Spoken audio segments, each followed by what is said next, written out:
Big Chop, February 7th, 2020. 4 years. First silk press coming up. Hey.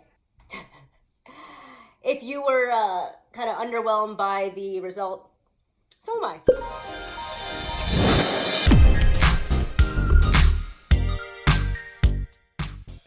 This is my flat iron. Let me move up a little so I can do a 360, and then I just want to talk to you, I guess, about the experience and my thoughts. This is something that I probably thought I would do it 5 years in, but something that leading up to it, I was actually really excited about.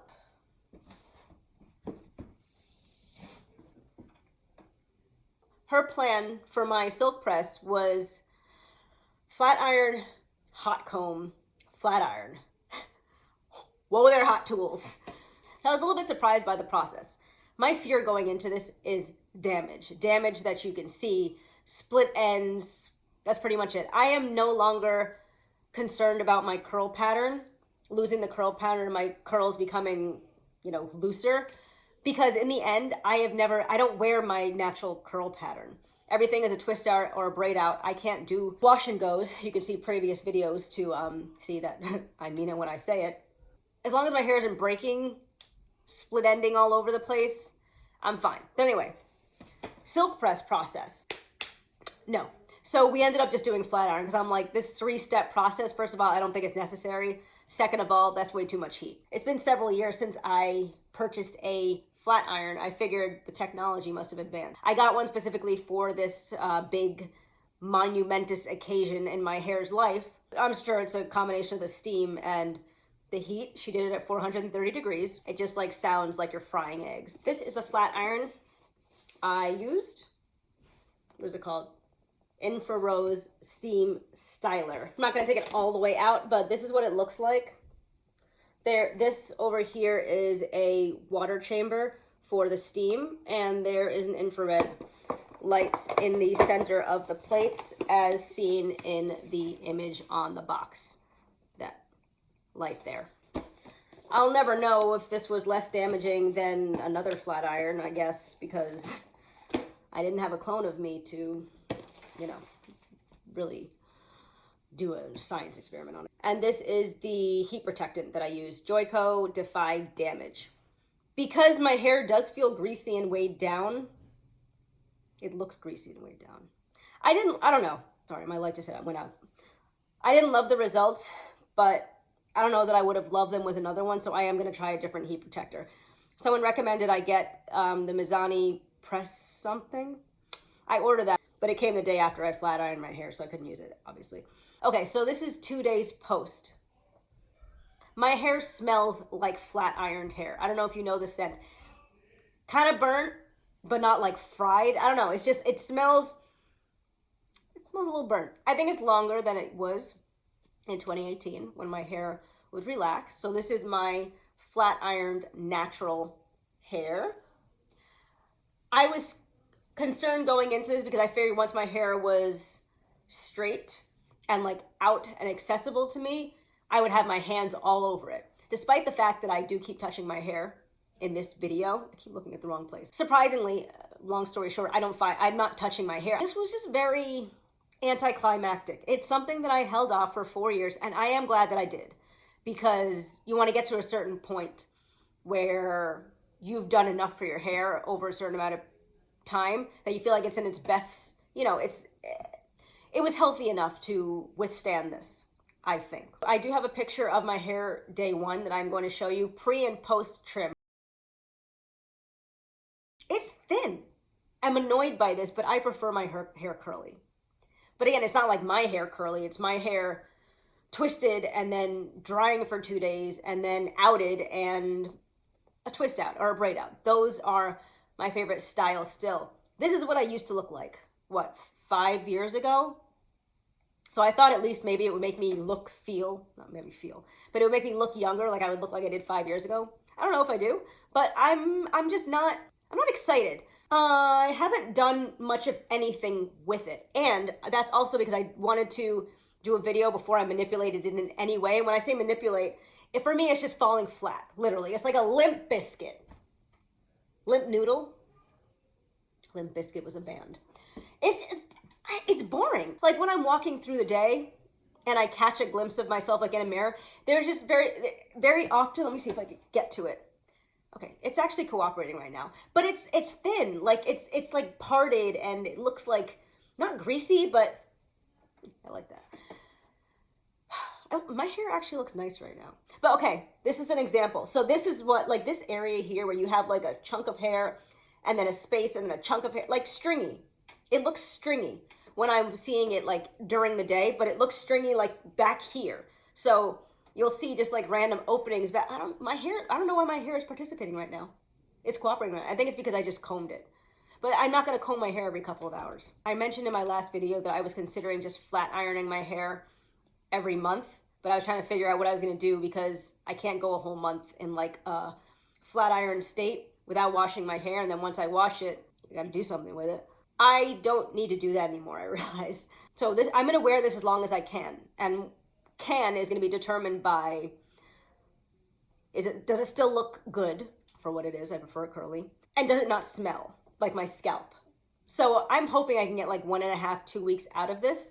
And then I'm gonna wash it, blow dry it, which is my wash day process. I blow dry it. And then instead of getting my hair braided into a set for a wig, I'm gonna do just like a braided hairstyle.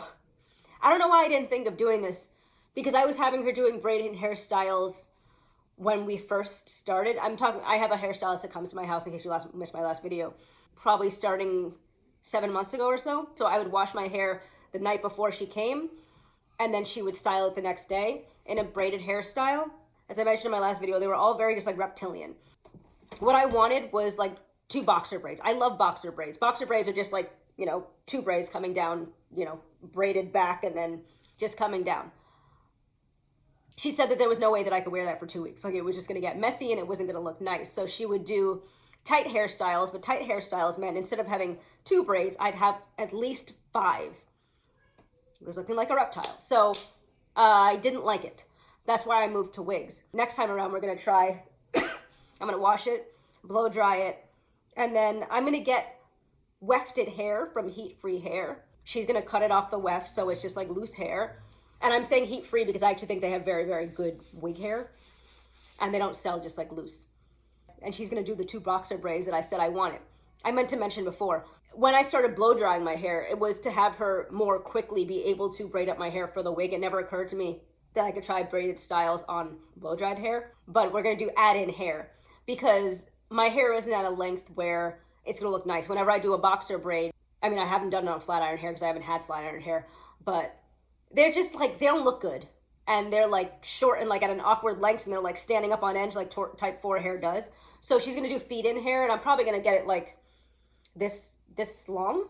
So like nothing crazy. I'm not gonna have it like down by my waist or anything, but she's gonna do some feed in hair to give me a little bit more thickness, because I do like a thick braid, but I can't do a thick braid because I don't have enough hair. Her original recommendation was to just get some, inexpensive artificial hair, because I'm really just using it to make a braid longer and thicker.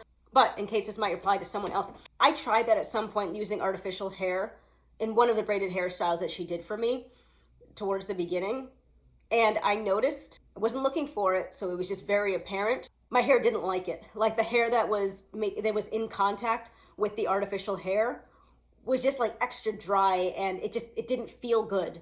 Whereas the hair that wasn't touching it, it felt good. Like there was a definite difference between the two. So I'm just taking that to mean that my hair doesn't want to be pressed up against artificial hair. I'm going to assume that I'm not going to have the same result with human hair. So I will let you know about that. Another reason I don't necessarily like the straight hair to go to bed, my nighttime routine, is to wrap it. First of all, I'm really bad at wrapping hair. I understand the process, you kind of just go all that with like a fine tooth comb, but my issue is that I can't keep the crown as I'm wrapping it. The hair that was up here just kind of leaves and goes and then I can't get it to stay long enough to put the scarf on. And when I use the bobby pins, I use way too many bobby pins. I'm really not good at it. I watched a few videos on how to do it. They didn't help, but to be fair, I wrapped my hair for like 15 years when I had relaxed hair every night. I couldn't do it well back then, so the years didn't help. And also, this is something that I remembered from when I was a teenager, and I was hoping this wasn't going to happen again. When I wrap my hair, no matter which direction I go, this area hurts the next day. It's the moving it against, it's like having it settle in one direction and then moving in the other direction. It's painful, but it's only painful in this is my like problem area. If I'm gonna lose hair, I was gonna say from stress, but I'm always stressed, so I don't know what it is that happens where I randomly get, I don't want to say bald spots, yeah, minor bald spots. I lose hair from here is what I'm trying to say. And no matter what, when I wrap my hair, this area is sensitive for the first couple of hours. And I don't like being in pain. Who does? I don't like the inconvenience of being in pain for the first couple of hours. And also when I'm taking it out, it hurts. Does anyone else experience that? And I haven't seen any other recommendations as to what to do with flat ironed hair for bedtime. I don't think the pineapple applies here. This is just boring. I find this hair very boring. And when it's windy, it's not like fabulous and, you know, like I'm running on a beach in Baywatch. It's just straggly. It's just like windy, straggly hair. And I think it's because it's just thin. Like I'm shocked because, I'm not shocked, but it hasn't ceased to amaze me yet how flat my hair could be because it's so big otherwise, and like it's literally just been killed. By the way, I have not put any extra product in my hair since I had it flat ironed because I don't want it to get greasy and way down. My hairstylist also said don't put any products in. I'm not even putting anything on my scalp. It's not product buildup, and it's not greasy, it's not oily. It just is, but you do that and this is what I see. I am going to try to just like do 4 braids in my hair overnight. That's what I'm gonna do. I'm not gonna wrap it. I'm gonna put in 4 braids and I'm going to see what that looks like tomorrow because I think I just need more body. Curls are interesting and apparently just like flatness for me is boring. It does look nice though. This is the first time I've actually sat down and really looked at it because I never look at myself in the mirror for one thing, and second, I haven't taken the time to sit down and actually look at my hair. This is my first time and actually it looks better than I thought it did. I do wish it was longer. I feel like 4 years I would have liked more length. But I also have to remember that I lost a lot of hair during my months of losing a lot of hair last year due to breakage. I wish I liked it more. I'm not into it. It's good to see that, well, I don't know what it's good to see. I'm glad I got a good trim. Let me ask you a question before I go. This is not at all related to my hair. So since you saw me like back when I was consistent or more consistent, I got my eyebrows microbladed, but not micro, it was powder. There's like a powdering version. My eyebrows look the same, right? I want your opinion because I reached out to the woman who did it and I'm like, my eyebrows look the same. They're not even. This one is still just like a clown. It has no shape. And this one, I mean, this has always been my good eyebrow, but it looks no different than it used to. The woman was pretty much trying to gaslight me into saying like, oh, you know, your eyebrows look so great. And I sent her a picture. She's like, oh, I see the tint in there. No, you don't. You might see like a tiny, I don't even see a tiny shadow. My eyebrows do not look microbladed. So that's it on my flat iron length check, I guess. The next video I do, let me know if anyone wants to see a video on the products that I do have left, because I'd like to make another video and I don't know what otherwise to do it about. Meanwhile, this is my hair. Have a good one.